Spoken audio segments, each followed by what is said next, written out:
Hi అండి and అందరికీ నమస్కారం. Welcome to Shri Mahankali jewellers అండి. ఇవాళ బంగారం ధరలు వాటి గురించి అప్డేట్లు తెలుసుకుందామండి. సో నిన్నటికి ఇవాళకి చూసుకుంటే బంగారం ధర కొద్దిగా పెరిగిందండి.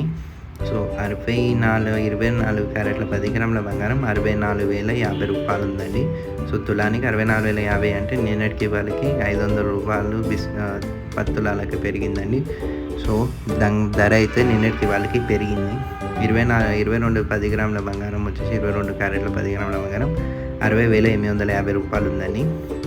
ఇవన్నీ మనం చెప్పే రేట్లన్నీ ఇంక్లూడింగ్ ఆఫ్ జిఎస్టీ అండి. సో 22 క్యారెట్ల 10 గ్రాముల బంగారం 60,850 రూపాయలు. ఓవరాల్గా మనం ఇవాళ మన చార్ట్ చూసుకుంటే 24 క్యారెట్ల 10 గ్రాముల బంగారం వచ్చేసి 64,050 రూపాయలు. 22 క్యారెట్ల 10 గ్రాముల బంగారం 60,850. సో నిన్నటికి వాళ్ళకి చూసుకుంటే మనకి గోల్డ్ రేట్ అయితే పెరుగుతుందని, ఇక పెరుగుతుందా తగ్గుతుందా మనకేం ఐడియా లేదు. So please like, share and subscribe for more details. Thank you.